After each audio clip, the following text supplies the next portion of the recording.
ఆదికాండము 2వ అధ్యాయం. ఆకాశమును భూమియు వాటిలోనున్న సమస్త సమూహమును సంపూర్తి చేయబడెను.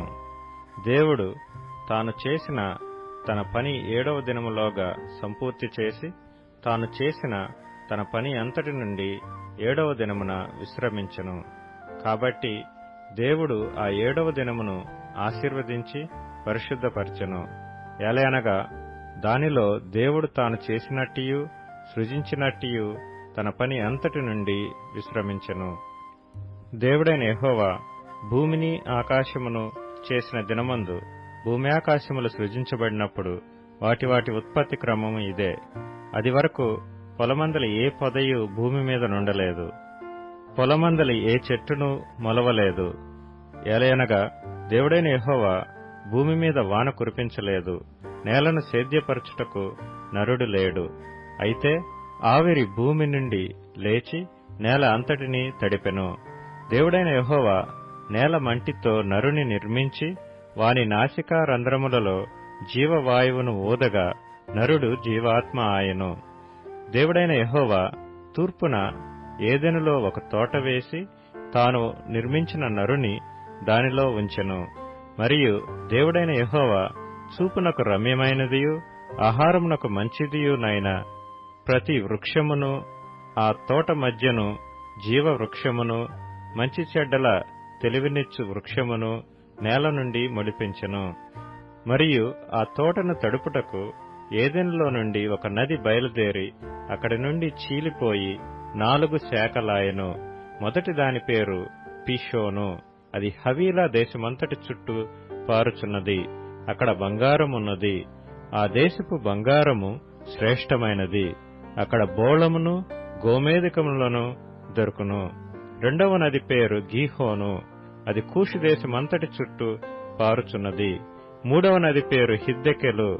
అది అష్షూరు తూర్పు వైపున పారుచున్నది. 4వ నది యూఫ్రటీసు.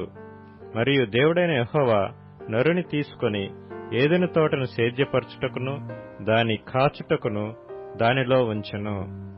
మరియు దేవుడైన యెహోవా ఈ తోటలోనున్న ప్రతి వృక్ష ఫలములను నీవు నిరభ్యంతరముగా తినవచ్చును. అయితే మంచి చెడ్డల తెలివినిచ్చు వృక్ష ఫలములను తినకూడదు. నీవు వాటిని తిను దినమున నిశ్చయముగా చచ్చెదవని నరునికి ఆజ్ఞాపించెను. మరియు దేవుడైన యెహోవా నరుడు ఒంటరిగా నుండుట మంచిది కాదు, వానికి సాటియైన సహాయమును వాని కొరకు చేయుదుననుకొనెను.